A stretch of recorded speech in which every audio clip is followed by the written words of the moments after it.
odayaasha iyo wax karti ka soo jeeda magaalada Burco ee xarunta gobolka Togdheer ayaa saaka xilay kulan warbaahineed ku qabteen xarunta maamulka gobolka Togdheer kaga hadlay colaadda dhimasho iyo dhaawac sababtay dhawaan ka dhacay deegaanka fadhiga ee ka tirsan degmada Ceelafweyn haddaba odayaasha iyo dhaqameedkana ay dadka deegaanadaasi ku dhaqan ugu baaqay inay dagaalka joojiyaan nabadana qaataan waxayna sidoo kale ducaayo dardaaran u soo jeediyeen dadka ku dhaqan deegaanadaasi waxaana kamid ah hadaladoodii sida tan waxaan kaga duwanahay labada reer in badan baynu halkan uga ducaynay dawlad iyo shacab aynu sunti badan gelinay anigu waxaan leeyahay oo kaga duwanay dadka dhaarinay walaal nidhi waxba ku joogsan waayo maalin walba dhiig bay daadinayaan taraata markii ay dadka ay laayeen daruurtu saas iyo roobku daayay markii ay roobkii bay naga fayday anigu waxaan leeyahay dawladdu boobay ka dhigtay dadka wixii boonkan jabiyay salaadiintooda uqaashooda waxgaradkooda hala soo xirxiro hala soo qabto markaasay dabeetana Soomaaliya waxay carabtu tiraahdaa xibaar ma yabshina bil asa Soomaalidu waxay ka baqataa dawladdu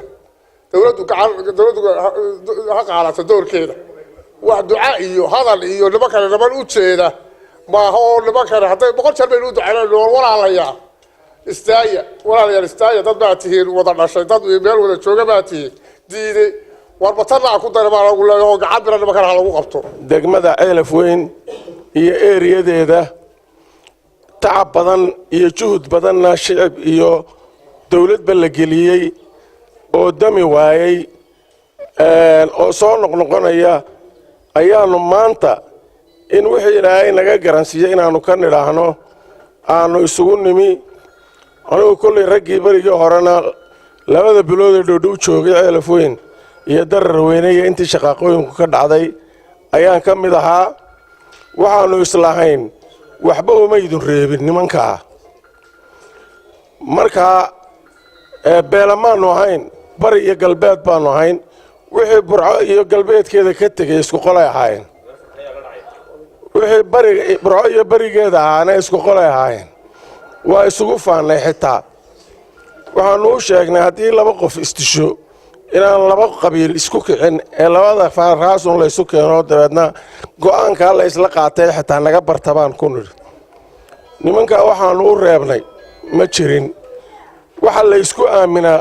waa magaca Ilaahay iyo kitaabkiisa oo la isku dhaariyo kulliba ilaa 3 jeer ama 3 group ayaanu dhaarinay